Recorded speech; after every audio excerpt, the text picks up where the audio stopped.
Ano nga ba ang buhay ni Jose Rizal? Si Jose Rizal ay ipinanganak noong Hunyo 19, 1861 sa Calamba, Laguna. Siya ang panganay sa 12 anak ni Francisco Mercado Rizal at Teodora Alonso Rialonda. Nag-aral siya sa Ateneo Municipal de Manila mula 1872 hanggang 1877 at nagpatala sa Universidad de Santo Tomas para sa pag-aaral ng medisina mula 1877 hanggang 1882. Noong 1882, nagtungo si Rizal sa Madrid, Espanya upang makapag-aral ng medisina at filosofiya. Nagpatala siya sa Universidad Central de Madrid at nag-aral din sa Paris, France mula 1885 hanggang 1887. Rizal!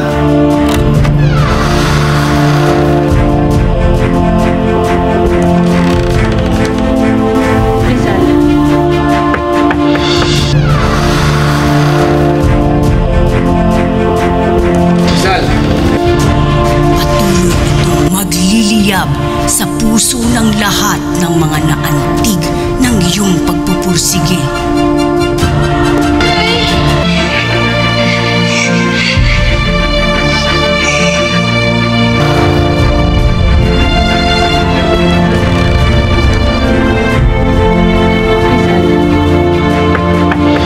Rizal!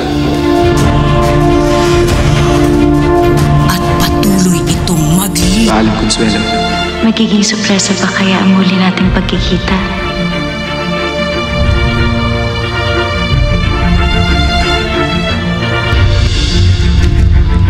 Sige, pagtawanan niyo ako ngayon.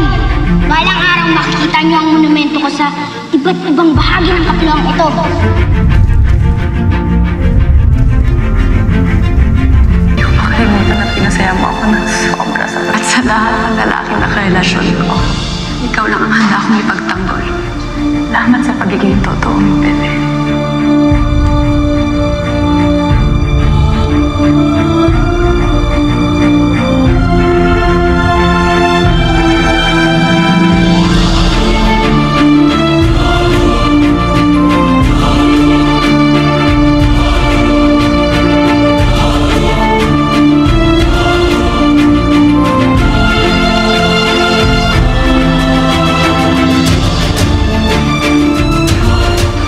Sigurong manood ng paglubog ng araw naman.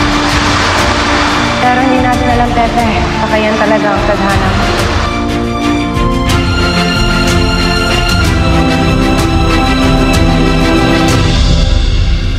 Umibig ka ng tunay.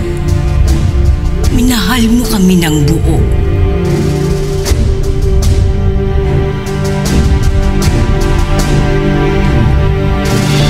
Mapanatag ka, anak ko. Hindi mapupunta sa wala ang iyong mga pagtitiis at pagmamalasakit sa bayang ito. Punte!